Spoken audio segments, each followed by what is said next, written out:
She knocked on the gates of a vampire king's castle, selling roses to help her sick mom. But when the iron doors opened and the poor girl stepped inside, she saw a portrait that made her heart stop. She asked the immortal ruler in the black crown.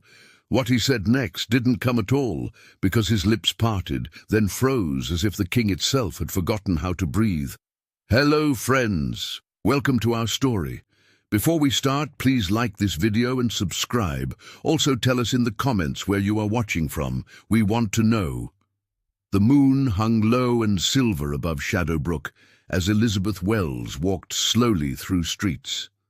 The living avoided after dusk. She was only 6 years old, but she carried herself with the weight of someone far older. Her feet ached from hours of walking on frost-slit cobblestones, and her stomach had been empty since morning. She didn't complain. Every step she took was for her mother, Patricia, who lay sick at home in their cramped room, burning with fever and needing medicine they couldn't afford. Selling roses was all Elizabeth could do. She went from house to house, knocking on wooden doors and iron gates, hoping someone would buy something. Most people turned her away. A few whispered prayers and hurried inside, afraid to be seen helping a child out so late. She didn't give up.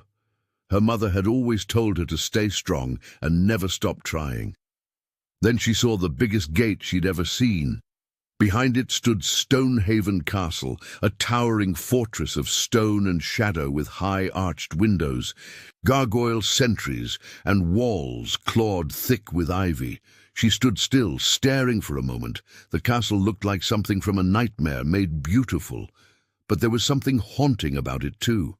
It was too quiet too, like a held breath waiting to be released. Elizabeth took a deep breath and walked to the gate. She pressed the cold bell rune embedded in the stone. Seconds passed, and Elizabeth thought maybe no one would answer. Then she heard a voice like winter itself, deep and ancient, crackling through the air. Who comes to Stonehaven after dark? Elizabeth cleared her throat, trying to sound braver than she felt. Hello, sir. My name is Elizabeth. I'm selling roses. They're night blooms, the kind that open under the moon. Would you like to buy some? There was a long silence. Elizabeth waited, her basket of thin-stemmed roses clutched in both hands. She was about to walk away when the voice spoke again, softer this time, almost curious. How much? Elizabeth's face brightened with fragile hope. 3 roses for $1, sir, or the whole basket for $5. They're very fresh, I promise. Another pause. Elizabeth waited by the gate, shifting the wicker basket from one frozen hand to the other. Her arms were tired and her throat was dry. She hadn't had water in hours. But if this man, if this king bought her roses, she could buy her mother's medicine tonight. That thought kept her standing strong. After what felt like forever, she heard footsteps echoing across stone. The gate groaned loudly and slowly swung inward, iron teeth pulling apart like a mouth opening in the dark. A tall figure stood before her. He wore a black cloak edged in gold thread, a crown of iron thorns resting on hair the color of winter wheat. His skin was pale as candlelight, and his eyes burned like embers in a dying fire, red and ancient and unbearably sad. His face was sharp and handsome, but there was something in it that looked carved from sorrow. This was King Robert Stonehaven, though Elizabeth didn't know his name yet. He looked down at the little girl in her faded red dress and worn shoes. For a moment, something strange flickered across his face. "Come in," he said quietly, his voice gentler than she expected. Elizabeth hesitated. Her mother had always warned her never to go into strangers' homes, especially not the homes of creatures from the old stories. But the man didn't look dangerous. He looked lonely and very, very tired. "It's all right," Robert said, seeing the worry written across her small face. "I'll buy all your roses." Elizabeth's eyes went wide with shock. She had 16 roses in her basket. That would be more than $5, more money than she usually made in a whole week. Yes, all of them. Robert reached into his cloak, but then he stopped and looked at her more carefully. His ember eyes softened. "When did you last eat, child?" Elizabeth's stomach growled loudly, answering for her. She felt her cheeks burn hot with embarrassment and looked down at her worn shoes. Robert's stern expression cracked just slightly. "Come inside. Let me get you something warm to eat first. Then I'll pay you for the roses." Elizabeth knew she shouldn't go in, but she was so hungry it hurt, and the king's voice, though strange and cold as stone, held no cruelty in it. She nodded slowly and followed him through the gate. The courtyard was even more haunting up close. Stone fountains stood silent and dry. Roses, night-blooming roses, grew in wild tangles along the walls, their petals black and crimson under the moonlight. A smooth stone path led to the castle's massive front doors. Everything looked frozen in time, like a place where seasons forgot to change. Robert opened the great doors, and Elizabeth stepped inside. She gasped out loud. The castle was enormous. The ceiling soared so high she had to tilt her head all the way back to see the chandeliers, crystal and iron, holding candles that burned with flames that never seemed to flicker. The floors were polished black marble, smooth as mirrors. Velvet tapestries hung from the walls, showing battles and moonlit forests and crowned figures long forgotten. Gold-framed paintings lined the corridors. Everything was beautiful and cold and perfect, but the castle felt empty, not empty of things. There were more treasures here than Elizabeth could count, but empty of life. There were no sounds of laughter, no voices, no warmth, just silence so thick it pressed against her ears like water. "Wait here," Robert said, gesturing to a carved wooden chair near the entrance. "I'll bring you something to eat." Elizabeth sat down very carefully, afraid she might dirty the chair with her threadbare dress. Her eyes moved around the great hall, taking in everything. This was what power looked like. This man, this king, had a castle, immortality, probably more wealth than he could ever spend. But why did he look so sad? Why did his home feel like a tomb? Then Elizabeth saw it on a stone pedestal near the grand staircase, lit by a circle of candelabras, hung a portrait in a massive gilded frame. The frame was ornate, carved with roses and crescent moons, and looked like it cost more than her entire neighborhood. But the painting inside was what made her heart stop. Elizabeth stood up slowly and walked closer, her small feet silent on the marble. Her heart began to beat faster and faster, loud enough she thought the whole castle might hear it. The woman in the portrait looked younger and healthier than Elizabeth remembered. Dressed in a gown of midnight silk, embroidered with silver thread, her pale hair flowing like water over her shoulders. She wore a calm, gentle expression, her eyes gazing out as if looking towards some distant hope, but there was no mistaking that face. It was her mother. Elizabeth reached out with one small hand, fingers trembling, and touched the edge of the golden frame. Her voice came out barely louder than a whisper, but in the silence of that vast hall, it carried like a bell. "That's my mom." The tray in Robert's hands trembled, just barely, just enough that the crystal glass of water caught the candlelight and fractured it into a dozen shaking stars. He stood frozen at the corridor's edge, watching the small girl in the faded red dress reach toward a portrait he'd spent centuries trying to forget. "That's my mom." 3 words spoken in a child's voice, clear and certain as a bell at dawn. 3 words that shattered 200 years of silence. Robert crossed the hall in 3 long strides, moving with the unnatural speed of his kind, and set the tray down on the pedestal with a sharp clack that made Elizabeth jump.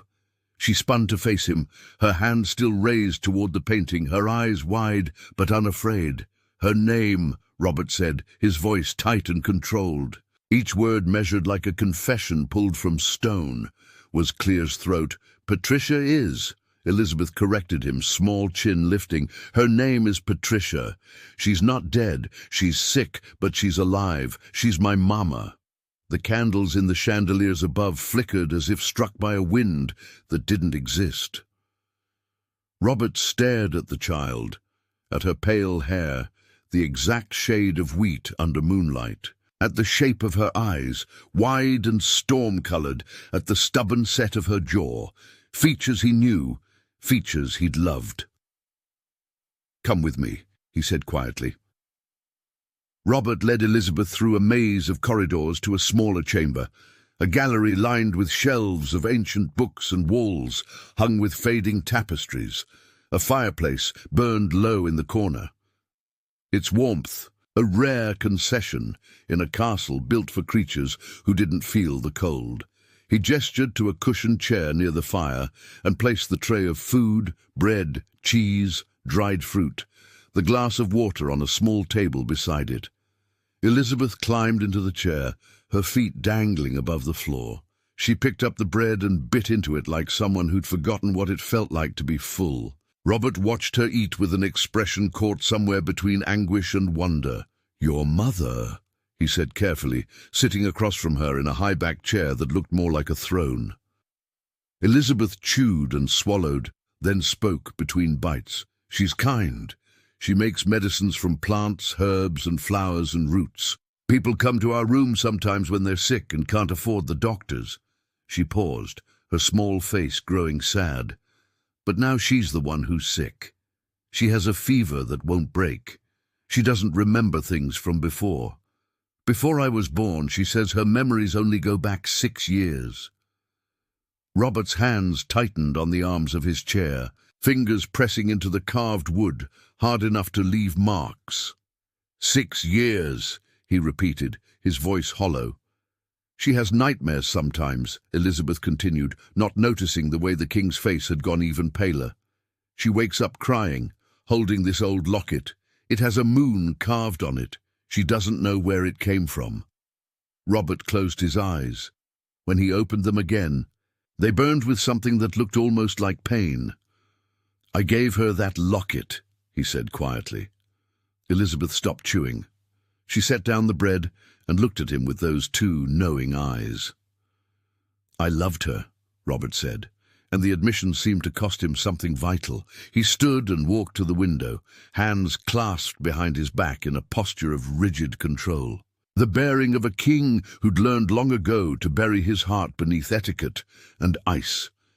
His black cloak, edged in gold thread, swept the floor behind him like folded wings. "I met Patricia in the Shadow Woods," he continued, his voice distant now, like he was recounting someone else's story. "She was gathering moonloom herbs by starlight, flowers that only open in darkness, flowers that have certain properties. I thought she was a dream at first. No mortal ventured that deep into the woods, not with the wolves and worse things that hunted there." "What happened?" Elizabeth whispered. "I saved her from a pack of dire wolves." She thanked me by laughing, and telling me I looked too grim for someone who'd just done a good deed. A ghost of a smile touched his lips. There and went like smoke. We met in secret after that, every new moon, in a clearing where the night blooms grew wild. She taught me the names of flowers. I taught her that monsters could be gentle if given a reason. He turned to face Elizabeth, his ember eyes fierce and aching. "I commissioned that portrait the night I planned to ask her to stay, to choose this life, to choose me. Despite everything I was, the painter worked through the night, and when dawn came, his voice cracked. She was gone. No message, no goodbye, just gone."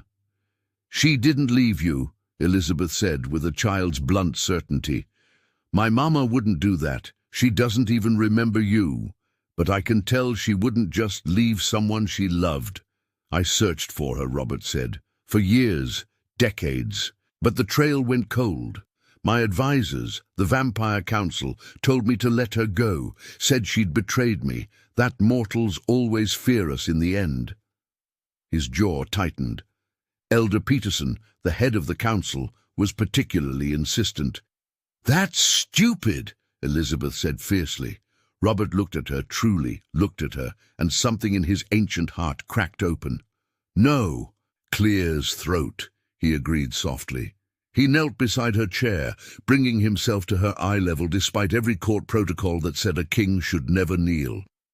"Elizabeth," he said, his voice urgent now, "if your mother is alive, if she truly doesn't remember, something happened to her, something was done to her." The council, a sharp crack, split the air. Both of them turned toward the window. A raven, huge and black as spilled ink, had struck the glass with enough force to leave a spiderweb of cracks. It clung to the stone sill outside, its eyes gleaming red in the firelight. Tied to its leg was a small scroll, sealed with wax the color of dried blood. Robert rose slowly, his hand moving to the hilt of a blade concealed beneath his cloak. "Stay behind me," he told Elizabeth. He opened the window. The raven hopped inside, dropped the scroll on the floor, and flew back into the night with a harsh cry that sounded almost like laughter. Robert picked up the scroll and broke the seal. His face went completely still as he read. The kind of stillness that comes before violence. Elizabeth asked, climbing down from the chair. Robert looked at her, then at the portrait visible through the open gallery door. Patricia's painted face, watching them across the centuries. "It says," he replied, his voice colder than winter iron. "The scent returns. The bloodline stirs. The council will convene at midnight." He crumpled the message in his fist. "Someone has been watching us. Someone knows you're here." And in the castle's shadowed halls, the candles began to flicker one by one, as if something ancient and hungry had just woken from a very long sleep. The crumpled message burned in the fireplace, edges curling black as the wax seal hissed and spat. Robert stood before the flames, his silhouette sharp as a blade against the light, while Elizabeth watched from the doorway, with her small hands twisted in her dress. "They know you're here," Robert said, not turning around. "The council, they always know. Are you going to send me away?" Elizabeth's voice was small but steady. Robert turned to face her in the firelight. His eyes looked less like embers and more like wounds. "No," he said, "but I need to understand what happened." He crossed to her and offered his hand.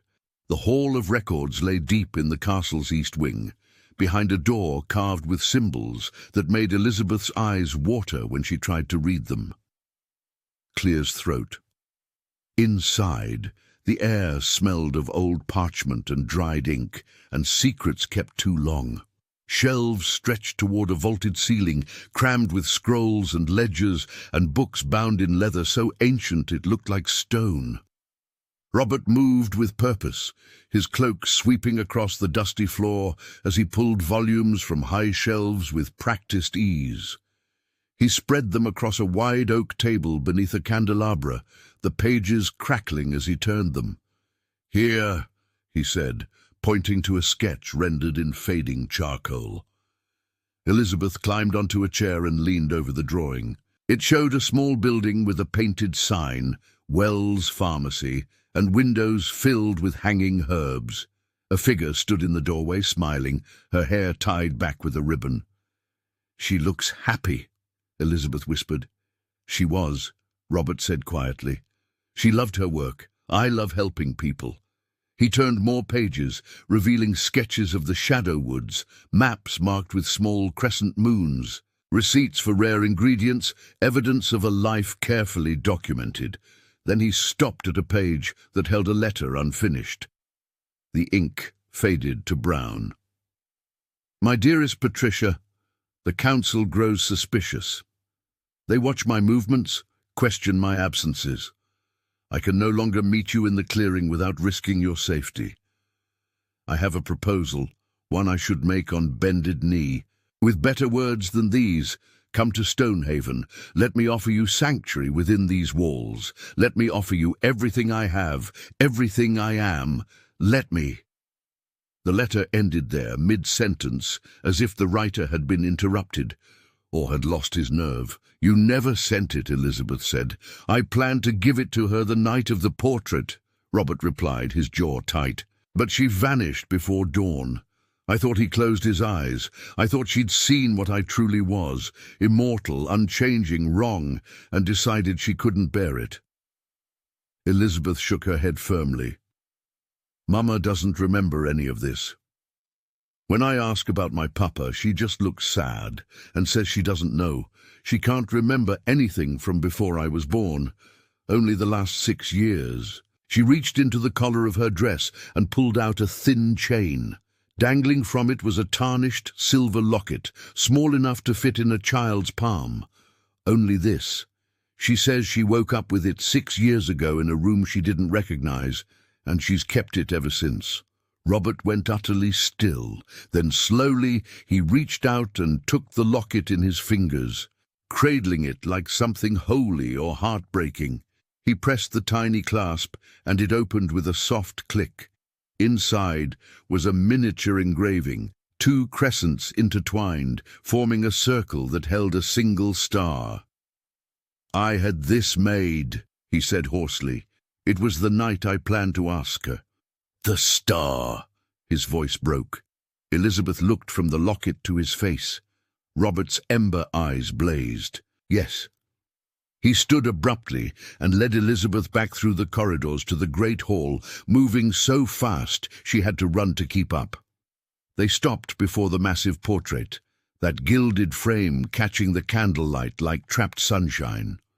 Robert knelt beside Elizabeth, bringing himself to her level, both of them staring up at Patricia's painted face. Elizabeth reached out and traced the edge of the portrait with one small fingertip, following the line of her mother's cheek, the fall of her hair. "She looks like she's waiting for something," the girl whispered. She was waiting for a future that never came. Robert said he studied Elizabeth's profile, the angle of her nose, the shape of her ears, the way she tilted her head when thinking, features he knew by heart. "How old are you, Elizabeth?" 6, almost 7. 6 years. The same amount of time Patricia could remember. "Someone didn't just take her," Robert said, his voice dropping to something dangerous and cold. "Someone broke her, stripped her memories, left her with nothing." But he stopped, a terrible realization dawning across his face. "Left her with just enough memory to raise a child?" Elizabeth asked. Before Robert could answer, hurried footsteps echoed through the hall. A thin man in a dark servant's livery appeared, his face ashen and sheen with sweat. He bowed so low his forehead nearly touched his knees. "Forgive the intrusion, Your Majesty, but speak, James," Robert commanded, rising to his full height. The steward, James, glanced at Elizabeth, then back to the king, his hands shaking. "The council has sent word. They demand an audience at midnight. Elder Peterson himself is coming." "Let him come," Robert said coldly. "My lord, there's more." James's voice dropped to barely a whisper, thick with fear or guilt or both. "When the child arrived, I saw her face beside the portrait. I knew. I've known for years." Robert moved so fast Elizabeth didn't see it. One moment standing beside her, the next gripping James by the collar and lifting him off the ground. "Know what?" "That Patricia Wells didn't flee," James choked out. "That she was taken. Elder Peterson. He gave the order himself. He said she had to be removed, hidden away, because she carried something dangerous. He called it—" The steward's eyes slid to Elizabeth, wide with terror. "He called it a child of twilight, a child the prophecies warned against." "A child who could finish your sentence," Robert said, his voice laced with barely leashed violence. James whispered.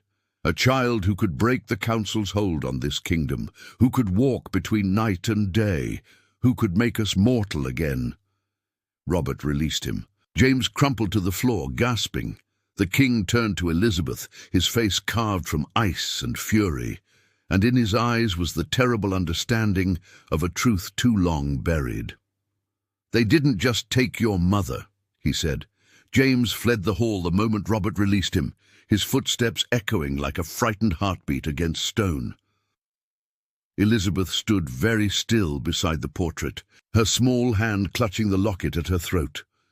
She asked quietly, Robert knelt before her, meeting her eyes, storm grey and unflinching, despite the fear he could smell rising from her skin. "Yes," he said, "because she deserved honesty, even when it tasted like ash. But I won't let them take you. I failed your mother once. I won't fail you." He stood and offered his hand. "There's something I need to show you. Something that will explain why they're afraid of you. The Royal Library was a cathedral of knowledge, its ceiling lost in shadow, its walls lined with books bound in leather, iron, and things that might once have been skin." Robert led Elizabeth to the far end, where the oldest volumes rested on pedestals behind glass that hummed with protective enchantments. He unlocked one case with a key that hung on a chain around his neck, and withdrew a book so ancient its cover was cracked like dried earth. The title was embossed in silver that had tarnished to black. Codex Nox, the Book of Night Laws. "This contains the oldest prophecies," Robert said, setting it on a reading table carved from a single piece of obsidian. "Laws written before the first Vampire Council, before kingdoms, before we forgot what we were running from." He turned pages carefully, each one crackling like a whispered secret, until he found what he sought. The text was written in an old tongue, but beneath it, someone had added a translation in crimson ink. Elizabeth climbed onto the chair beside him and read aloud, her voice halting over the difficult words. "When mortal sun and deathless moon join as one, a child shall be born of twilight's vein, blood that walks between night and day, neither wholly alive nor forever dead. This bridge-born shall bear 3 marks, the touch that wakes what sleeps, the flesh that withstands what burns, and the voice that commands what was commanded. In their rising, the covenant of fear shall break, and the lords of night shall face a choice, yield the throne or face the dawn." Robert's finger traced the words as she read them, his expression carved from granite and grief. "The Council has feared this prophecy for centuries," he said. "A child who could end their power, our power, a ruler who could unite mortals and immortals under one crown." He looked at Elizabeth, a bridge-born. "But that's just a story," Elizabeth whispered, though her voice wavered. Robert gestured to the candelabra beside them, its flames burning bright and hot. Elizabeth hesitated, then slowly reached out. Her small fingers passed through the flame, and she didn't flinch. The fire bent around her hand like water, warm, but not burning. "Vampires can't bear flame without pain," Robert said quietly. He drew a silver letter opener from his desk and placed it in her palm. She held it without trembling, without the sickness that silver brought to creatures of night. "And the 3rd mark," Robert continued, standing and walking to a withered plant in a clay pot, a night bloom that hadn't opened in years. "Touch it." Elizabeth set down the opener and reached toward the plant. The moment her fingertips brushed the dry stem, something shifted. The stem straightened. Color flooded back into grey leaves, and slowly, impossibly, a bud formed at its tip and unfurled, Clear's throat into a deep crimson flower. Elizabeth gasped and pulled her hand back, but the bloom remained, alive and breathing in a room where nothing should grow. "The touch that wakes what sleeps," Robert said, his voice thick with wonder and dread. "You're not just Patricia's daughter, Elizabeth." He turned to face her, and in his ancient eyes she saw the truth before he spoke it. "You're mine as well. You're the child we would have made, the child the Council tried to prevent." Elizabeth stared at him, this pale king with his iron crown and ember eyes, and felt the world tilt beneath her feet. You're my father." "I believe so," Robert said softly. "The timing fits." 6 years ago, Patricia disappeared. 6 years ago, you were born. They didn't kill her, because they needed her alive to carry you, to raise you, to keep you hidden until they could find you both. And he stopped, his jaw tightening until they could eliminate the threat. Elizabeth's eyes filled with tears, not from fear, but from the sudden weight of understanding. "Mama doesn't remember because they made her forget. They took her memories so she couldn't find you, so she couldn't tell you about me." Yes. A long silence stretched between them, filled only by the soft crackle of candles and the whisper of old pages settling. "Can monsters be fathers?" Elizabeth finally asked, her voice very small. Robert knelt again, bringing himself to her level, and for the first time in 2 centuries, his carefully controlled expression cracked open into something raw and human. "Monsters," he said, "are what our choices make us, not what our teeth do. I've done monstrous things to keep this kingdom standing. But if you're truly mine," his voice broke, "then I choose to be whatever you need me to be, even if it means learning how to be something other than a monster." Elizabeth reached out and touched his face, this cold, immortal thing, and found tears on his cheeks that glimmered like silver.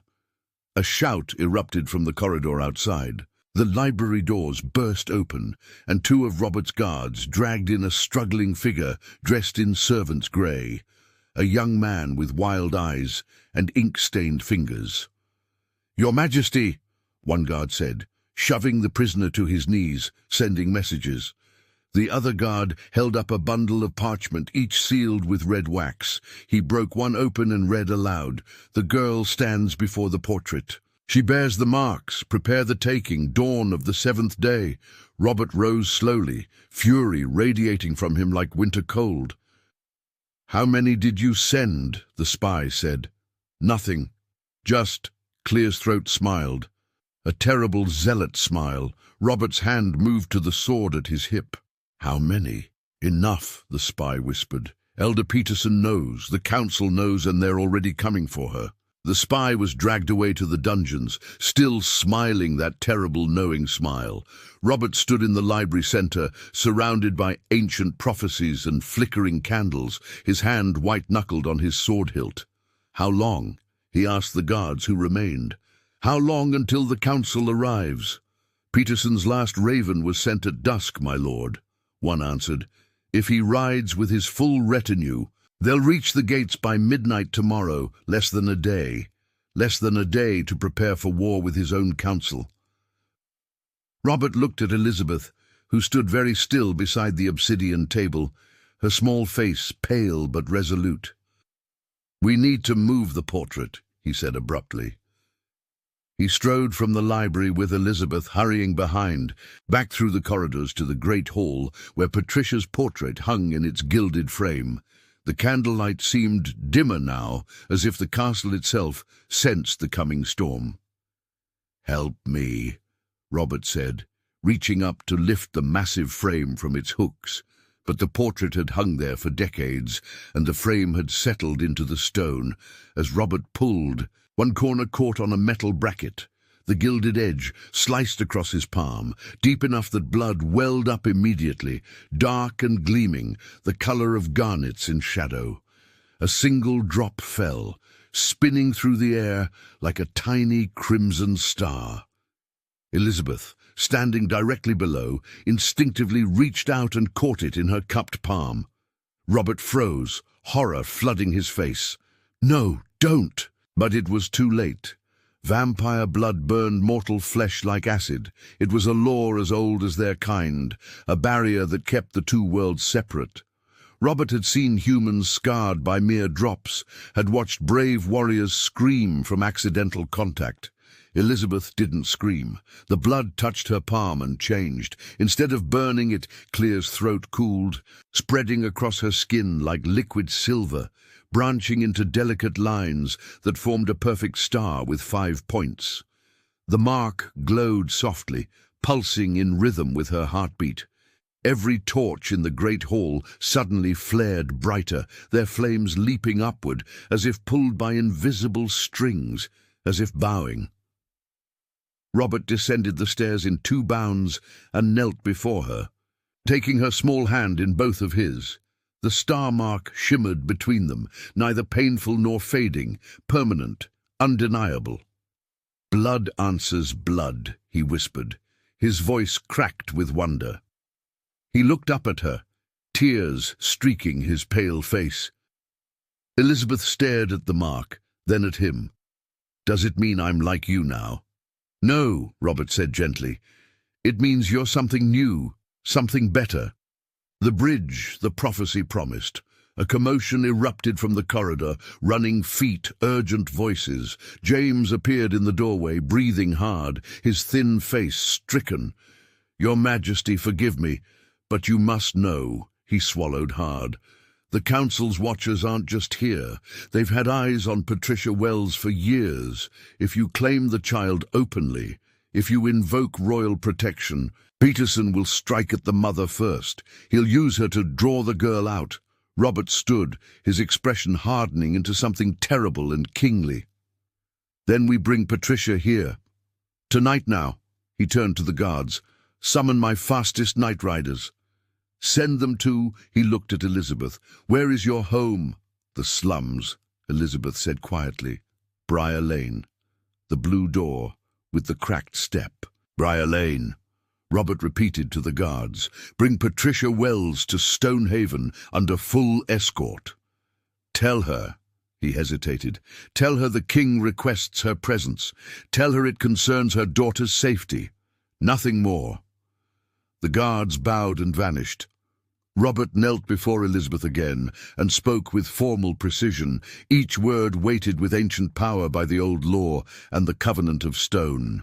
"I claim you, Elizabeth Wells, as ward of House Stonehaven. My roof is your shelter, my blade is your shield. My life stands between you and all who would do you harm." His ember eyes burned. "Do you accept this protection?" Elizabeth understood somehow that this was more than words. This was magic, binding and unbreakable. She nodded. "I accept." The star mark on her palm flared brightly, and somewhere deep in the castle's foundations, something ancient stirred and settled, like a great beast acknowledging a new truth. "Good," Robert said, some of the tension leaving his shoulders. "Now we wait for your mother, and we prepare." "Prepare for what?" Elizabeth asked. "For the council, for Peterson, for—" He stopped in the sudden silence. Elizabeth heard it too. A sound she'd learned from the castle, a sense Robert had been teaching her in quiet moments, the way stone breathed, the way wind moved through corridors, the way the very bones of Stonehaven shifted and settled. Something was wrong, she whispered. Robert tilted his head, listening with senses far sharper than human. His eyes widened. "Get behind me now." The explosion came from the eastern courtyard, a sound like thunder trapped in stone, followed by screams and the clash of steel. The floor trembled. Dust rained from the ceiling. Guards burst into the hall, weapons drawn. "Your Majesty, the outer wall. It's been breached. Multiple hostiles bearing Peterson's colours." Robert drew his sword, the blade singing as it cleared the scabbard. Old steel, dark and deadly. "How many?" "At least 20. They came with explosives and siege equipment. They're not here to talk, my lord." Robert looked down at Elizabeth, at the star mark glowing on her palm, at the face, so like Patricia's, it made his heart fracture. "They're not waiting until midnight," he said quietly. "They're taking you now." Another explosion shook the castle, closer this time. "Stay with me," Robert commanded, pulling Elizabeth behind him as he strode toward the sound of battle. "And whatever happens, whatever you see me become, remember that monsters are choices, not teeth." The great doors of the hall burst open, and the night poured in with steel and fury. The attacking force didn't breach the inner halls. Robert's guards met them in the courtyard with a ferocity that turned the night into a canvas of steel and shadow. But the message was clear. Peterson wasn't coming to negotiate. He was coming to take what he believed belonged to the council. By the time the skirmish ended with the attackers either dead or fleeing into the night, Robert had made his decision. "Summon everyone," he commanded, standing in the blood-spattered courtyard with Elizabeth tucked safely behind him. Every noble, every councillor, every vampire standing within a night's ride. "Send word to the territories. I'm invoking an ancient right." His captain stared at him. "My lord, are you certain?" "Once invoked, it cannot be withdrawn." "I'm certain," Robert said coldly. "Let Peterson come with his accusations and his fear. We'll meet him with a law older than his hatred." By the following midnight, the grand hall had been transformed. Every candelabra blazed with light. The marble floors gleamed like black mirrors, and the hall was packed with witnesses, vampire nobles in their ancient finery, lesser lords clutching ceremonial weapons, scholars from the archives, and guards lining every wall. At the center, on a raised dais, sat the throne of Stonehaven, iron and stone crowned with thorns. Robert stood before it, not sitting, his hand resting on Elizabeth's shoulder.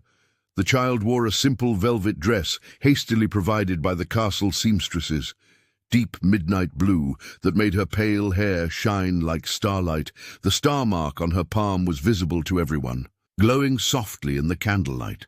Behind them, Patricia's portrait had been moved to the dais, a silent witness to the proceedings. The great doors opened with a groan of ancient hinges. Elder Peterson entered like winter made flesh. He was tall and gaunt, his face all sharp angles and aristocratic contempt. His robes were white, the color of council authority, edged in silver thread that caught the light like frozen lightning.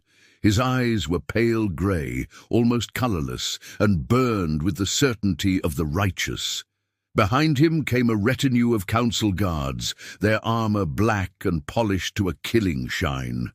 The crowd parted as he walked, some bowing, others watching with barely concealed fear. "Your Majesty," he said, his voice smooth and cold as a blade drawn from ice. "You've summoned us under ancient right." "Grave enough," Robert replied. "I invoke trial by truth, the old law that binds us all, council and crown alike. All testimony given here tonight is bound by blood and magic. Lies spoken under this covenant turn to ash on the tongue. Do you acknowledge the law?" A murmur rippled through the crowd. Trial by truth hadn't been invoked in over a century. It was a relic from the early days when vampire law was enforced by magic rather than might. Peterson's expression didn't change, but something flickered in those pale eyes. "I acknowledge it," he said slowly. "As must you, Your Majesty. What is spoken here cannot be unsaid." "Good," Robert said. He gestured to Elizabeth. "Then let me present Elizabeth Wells, daughter of Patricia Wells, a mortal woman who was taken from my protection 6 years ago. A woman I loved. A woman who carried my child." The hall erupted in gasps and furious whispers. Several nobles clutched their weapons. Others stared at the child, with expressions ranging from horror to fascination. Peterson laughed, a thin, bitter sound. "Your Majesty confesses to the very weakness that endangers our kind. You bred with a mortal, breaking the oldest taboo, and now present the abomination as if it were a treasure." He pointed at Elizabeth. "That child is the bridgeborn of the prophecy, a threat to every vampire in this kingdom. She must be surrendered to the council for testing and appropriate measures." "Testing," Robert repeated, his voice dropping to something dangerous. "You mean execution?" "I mean protection," Peterson said smoothly. "Protection of our way of life, protection from the prophecy that promises our destruction." Elizabeth stepped forward, slipping from beneath Robert's hand, before he could stop her. She looked so small in that vast hall, surrounded by predators in human form, but her voice rang out clear and fearless. The hall went utterly silent, Peterson's pale eyes fixed on her. "You're scared," Elizabeth said simply. "You talk about protection and testing, but really you're just scared, because the prophecy says someone like me might change things, might make people stop being afraid of you." She tilted her head. "Is that why you took my mama? Because you were scared?" The murmur that ran through the crowd was different now. Uncertain, questioning, Robert reached into his cloak and withdrew the silver locket, holding it up so the candlelight caught it. "This locket was my betrothal gift to Patricia Wells. She wore it the night she vanished." He looked at Peterson. "Under trial by truth, Elder, tell this assembly. Did you have knowledge of Patricia Wells's disappearance? Peterson's jaw tightened. I knew she was removed. Yes. For the good of did you order it? A pause. Peterson's hands clenched at his sides. The decision was made by the council collectively. Liar. James's voice rang out. The steward stepped forward from where he'd been standing near the wall, his face pale but determined. Under trial by truth, I testify. Elder Peterson came to me 6 years ago. He ordered me to arrange Patricia Wells's capture. He said she carried a child of twilight, a Bridgeborn, and that both mother and child needed to be hidden where the king could never find them. He said it was necessary to protect the council's power. Peterson turned on James with fury blazing in his colorless eyes. You betray your oath. My oath is to the truth, James said, voice shaking but holding firm. Not to you, Peterson raised his hand, and power rippled through the hall. Subtle, insidious, the kind of compulsion that worked on minds like fingers on puppet strings. Several nobles swayed, their eyes glazing over. Whispers of agreement began to spread. The council must be obeyed. The child is dangerous. Surrender her. Elizabeth felt it too, a cold pressure against her thoughts, trying to make her doubt, to make her afraid. She looked down at the star mark on her palm. It pulsed once, bright and hot, and the compulsion shattered like ice struck by summer sun.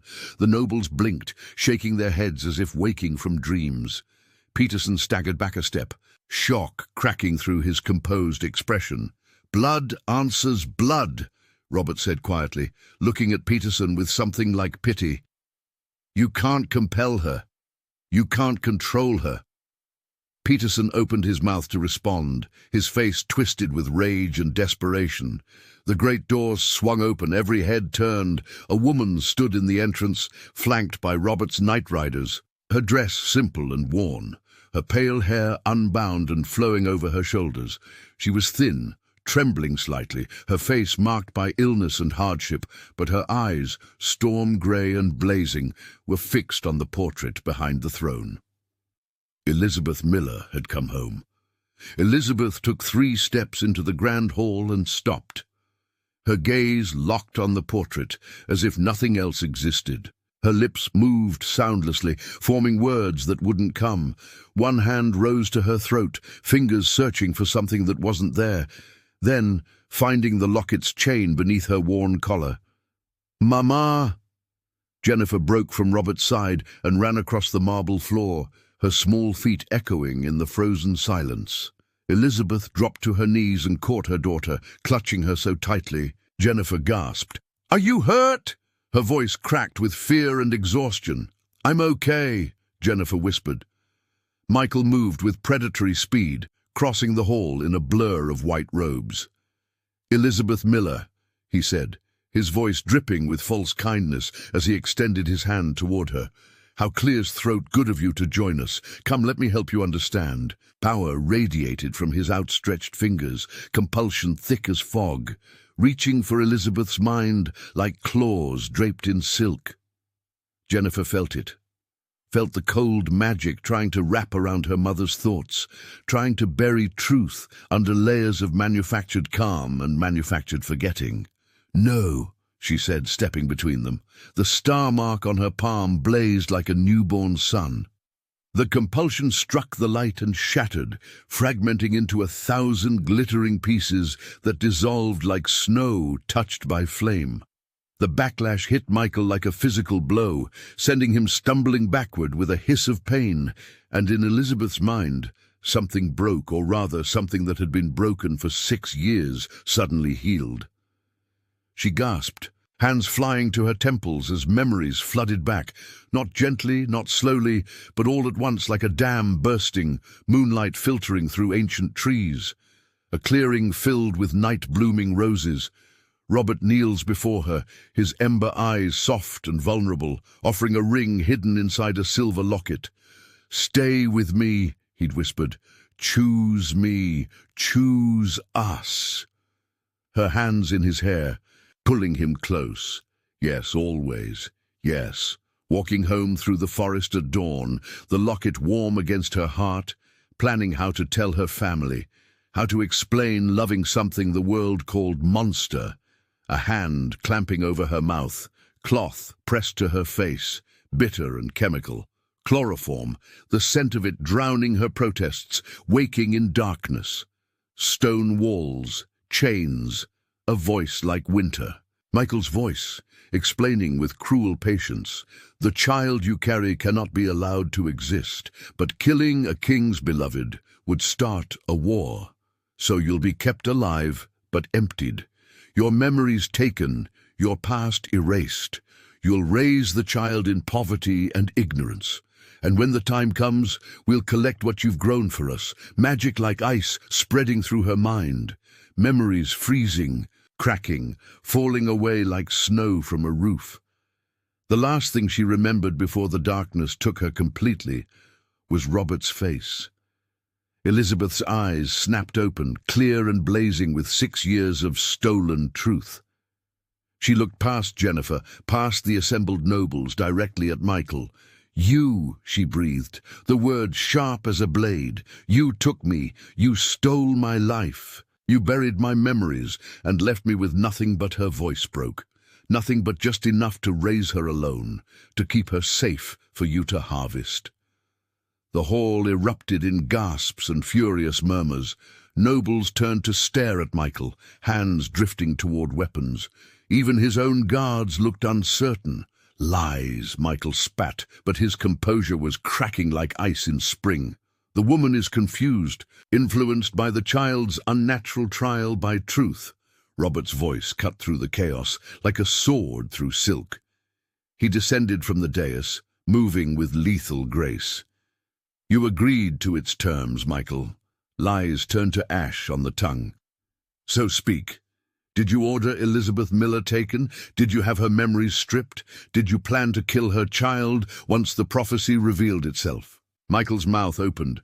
No words came out, only a thin stream of grey ash that spilled from his lips like sand. The hall went deathly silent. The elder clawed at his throat, trying to speak, but only more ash emerged. The magic of trial by truth had judged him and found him wanting. Elizabeth stood slowly, Jennifer still pressed against her side. She looked at Robert for the first time since entering, really looked at him, and her face crumpled with recognition and grief and hope and fury all tangled together. "Robert," she whispered. He stood frozen. This ancient king, who'd faced armies in centuries, undone by a single word spoken by the woman he'd mourned for 6 years. "Elizabeth," he managed, "I looked for you. I never stopped. I know," she said, tears streaming down her face. I remember all of it."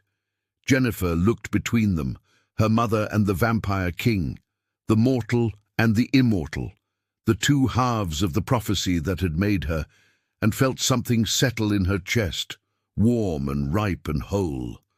Then Michael moved, ash still falling from his lips, face twisted with desperate rage. He lunged toward Jennifer with a blade drawn from his robes, silver and cruel, meant for killing things that shouldn't exist. "If I can't have the child," he snarled through the ash, "no one will." Steel flashed. Shouts erupted. Elizabeth screamed. Robert was already moving, sword singing as it cleared its sheath, but he was 3 steps too far. Jennifer's bare feet touched the cold marble floor, and something ancient stirred in the stone beneath Liberty Hall, something that recognized her blood, her heritage, her right to stand in this hall. Vines burst through the cracks between marble tiles. Night, blooming roses, thorned and wild, growing with impossible speed. They erupted around Jennifer in a protective circle, their stems thick as a man's wrist, their thorns like silver daggers. Michael's lunge ended with thorns piercing through his robes, pinning his wrists and ankles, holding him suspended like a butterfly on display. The grand hall plunged into chaos, nobles shouting, guards drawing weapons, magic crackling through the air like lightning before a storm. And at the center of it all stood a 6-year-old girl, with roses at her feet and starlight in her palm. teaching an ancient hall what it meant to defend what it loved. The thorns held Michael suspended, his silver blade fallen and clattering across the marble. He struggled against the vines, but each movement only drove the thorns deeper. The roses pulsed with Jennifer's heartbeat, drinking his strength, not his blood, not his life, but the ancient power that made him what he was. "Release me," Michael hissed, his pale eyes wild. "You don't understand what you're protecting. That child will destroy everything we've built." "Everything you've built on fear," Robert corrected, his sword still drawn, its dark blade gleaming in the candlelight. He moved closer, each step deliberate and deadly, on lies, on stolen lives and buried truths. Michael wrenched one arm partially free, thorns tearing through his white robes, leaving crimson streaks. With a burst of desperate strength, he ripped himself loose and lunged. Not for Jennifer this time, but for Robert. His hands curled into claws, edged with centuries of refined killing technique. Steel met flesh with a sound like breaking bells. They fought among the pillars of the grand hall. Two ancient predators, their movements too fast for mortal eyes to follow. Robert's blade sang old songs of war, forms perfected before kingdoms had names. Michael fought with claws and speed, and the vicious certainty of someone who had nothing left to lose. Sparks flew where claws met steel. The stone cracked where bodies slammed against pillars. The watching nobles pressed back against the walls, some cheering, others silent with terror. Elizabeth pulled Jennifer close, shielding her daughter's eyes, but Jennifer watched anyway, watched as the Vampire King fought not for power or pride, but for the right to protect what he loved. Robert drove Michael back step by step until the elder's shoulders hit the base of the throne's dais. The king's blade came to rest against Michael's throat, pressed just hard enough to dimple the skin without breaking it. "I have the right," Robert said quietly, his voice carrying through the silent hall. "By ancient law, by trial, by truth, by your own attack on one under my protection, I have the right to take your head." Michael smiled bitterly, ash still clinging to his lips. "Then do it. Prove you're still the monster." They crowned. Robert held the blade steady for a long moment. Every vampire in the hall watched, waiting to see what their king would choose. Then he lowered the sword. "No," he said. "Monsters are what our choices make us, and I choose mercy, not for your sake, but as a lesson for this court." He turned to address the assembled nobles. "Elder Michael is hereby stripped of rank and title. He will be exiled to the bone mines of the northern wastes, where he will serve out his immortality in darkness and solitude. Let him have centuries to reflect on what his fear cost." A collective exhale moved through the crowd. Relief, surprise, grudging respect. Michael sagged against the dais, the fight draining out of him like water through cracked stone. Guards moved forward to take him, and he went without resistance, his white robes now stained with blood and torn by thorns. As they led him toward the doors, he looked back once at Jennifer. "The prophecy," he whispered. "It cannot be stopped. She will break everything." "Good," Elizabeth said fiercely, her arm tight around her daughter. "Your everything deserves to be broken." The doors closed behind Michael with a final echoing boom. Robert stood alone on the dais, his sword still in hand, his iron crown slightly askew. He looked at Jennifer, this small child who'd brought roses to his gate and torn his carefully ordered world apart. And slowly, deliberately, he knelt. The entire hall gasped. A king did not kneel, not to anyone, not ever. "Jennifer Miller," Robert said, his voice formal but threaded with emotion that made it crack. "Child of Elizabeth, bearer of the twilight vein, daughter of my blood and heart. Do you wish to be known as mine? Not by force or prophecy, but by choice." Jennifer looked up at her mother. Elizabeth's face was wet with tears, but she was smiling, really smiling for the first time in 6 years. She nodded. Jennifer stepped forward and placed her small hand in Robert's much larger one. The star mark on her palm flared bright, and his blood bond answered with light of its own. "I do," Jennifer said clearly. "I choose you." The moment her words filled the hall, something shifted in the very bones of Liberty Hall. High above in the vaulted ceiling, a seam of stained glass that had been sealed since the hall's founding began to glow. Ancient hinges that hadn't moved in centuries groaned and shifted. The window cracked open just slightly, just enough. A ribbon of dawn light slanted through the opening, soft and golden and impossibly gentle. It fell across the marble floor like a blessing, illuminating the roses at Jennifer's feet, touching the edges of Robert's cloak, painting Elizabeth's hair with fire. The vampires in the hall flinched, raising hands to shade their eyes from light they'd been taught to fear. But no one burned, no one turned to ash. The dawn that touched them was warm, but not cruel, more like moonlight's sister than an executioner's flame. "The prophecy," someone whispered. "The Bridgeborn brings the gentle dawn." Robert rose, still holding Jennifer's hand, and turned to face his court. When he spoke, his voice rang with the authority of a king who'd just chosen hope over fear. "Hear me, vassals of liberty. I hereby grant Elizabeth Miller full sanctuary within these walls and restore to her all that was stolen. I claim Jennifer Miller as ward and heir under the old law, not as property, but as a family chosen freely." He paused, letting that sink in. "And I decree that henceforth this kingdom will be ruled not by fear, but by covenant, not by compulsion, but by consent." He looked up at the ribbon of dawn, still streaming through the window. "At sunrise, we will open the eastern gates. Any who wish to witness a new age, mortal or immortal, subject or stranger, may come. We will show this realm that night and day can share the same sky." The hall erupted in voices, some cheering, some uncertain, some afraid. But beneath it all was something new, something that hadn't existed in Liberty for centuries. Hope. The eastern parapet had never known sunrise.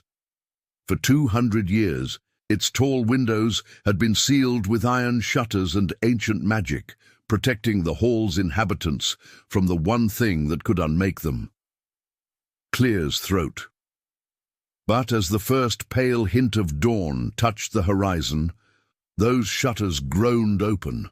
Commanded by a king's decree and a child's gentle power, the parapet filled with witnesses. Nobles in their finery stood shoulder to shoulder with hall servants. Mortal guests from the city clutched the hands of vampire courtiers. Scholars from the archives pressed forward, wanting to record this moment in their endless chronicles. And at the center of it all, silhouetted against the lightning sky, stood Robert, Elizabeth, and Jennifer. The sun rose slowly, painting the clouds gold and rose and amber. Its light crept across the courtyard, climbed the hall walls, and finally, impossibly spilled through the open windows onto the parapet's stone floor.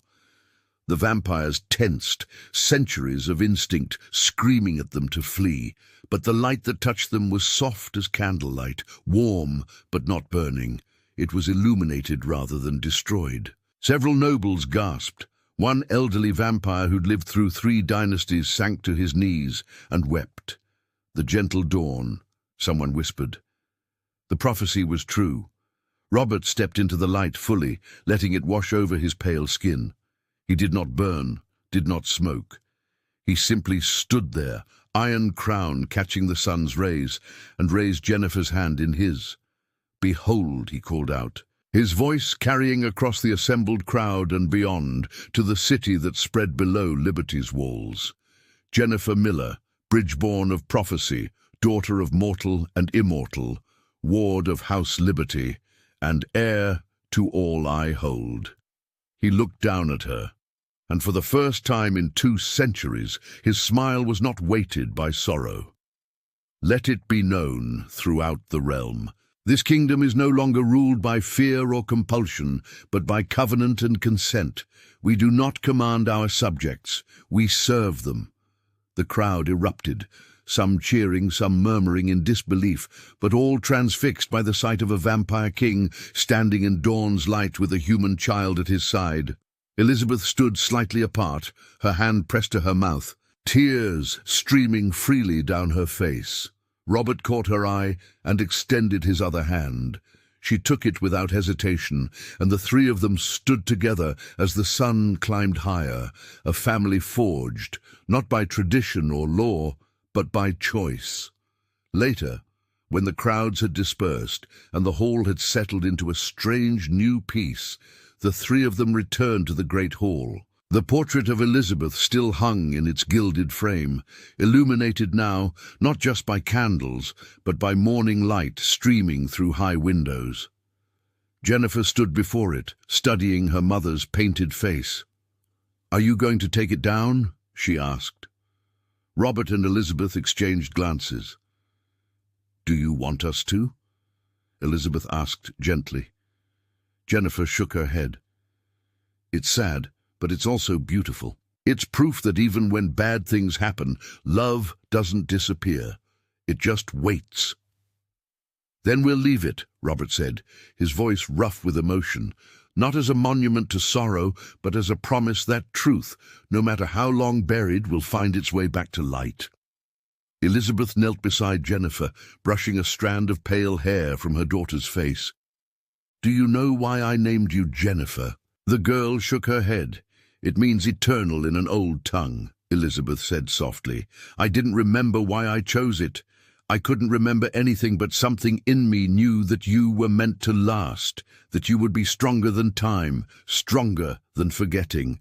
She smiled through fresh tears. "I named you for forever, even when I couldn't remember what forever looked like." Robert knelt on Jennifer's other side, completing the circle. "And the roses," he said, "the night-blooming roses you brought to my gate." Jennifer shook her head again, eyes wide with curiosity. "They were created by an ancient gardener who wanted to prove that beauty could exist in darkness," Robert explained. "That creatures of night deserved something lovely to call their own. Your mother cultivated them in the forest, in the clearing where we met. She believed that anything that could bloom in shadow could bloom anywhere. That darkness and light weren't enemies, just different kinds of home." He reached out and touched one of the painted roses in the portrait's frame. "You brought those roses back to me, Jennifer, and with them you brought everything I'd lost." Jennifer looked from her mother to Robert. These two people who'd loved each other across impossible distances, who'd been torn apart by fear and found each other through her courage. She asked quietly, "The council, the people who are afraid." "Some will never accept this," Robert said honestly. "Some will fight against change, because change is terrifying even when it's necessary." He took her small hand in his. "But you've already proven that bridges can be built, that fear can be broken, that a child with nothing but questions and roses can reshape a kingdom." Elizabeth wrapped her arms around both of them, and for a moment they simply existed together. No crowns, no prophecies, no centuries of division, just a family, impossible and perfect, held together by choice. Jennifer pulled away slightly and turned to face the portrait again. Then, with the instinct of someone who understood symbolism better than any scholar, she pointed first at her mother's painted face, then at the window where dawn light still poured through. "Before you only had the picture," she said to Robert. Robert knelt beside her one final time, his hand finding hers, the star mark on her palm glowing softly in the gentle light. Behind them, the candles guttered in a friendly breeze that smelled of roses and possibility. "Yes," he agreed, his voice barely above a whisper. In a house built for shadows, a child had asked the right question. She'd come to sell roses to a monster and ended up teaching him how to be a father. She'd pointed at a portrait and unraveled centuries of lies. She'd stood before a council of ancient predators and asked if they were simply afraid, and in asking, in refusing to accept that night and day must be enemies. Jennifer Miller had done what the prophecy promised. She'd become the bridge, not through conquest or force, but through the simple revolutionary act of choosing love over fear. The night had learned how to make room for morning. And in Liberty Hall, where nothing grew and nothing changed, roses began to bloom in corners that had known only darkness, each petal unfurling like a whispered promise that impossible things, when tended with care, could become as natural as breathing. Thank you so much for joining us on Jennifer's journey. If you love this story, please give it a like and share it with anyone who enjoys vampire romance, gothic fairy tales, or powerful family stories.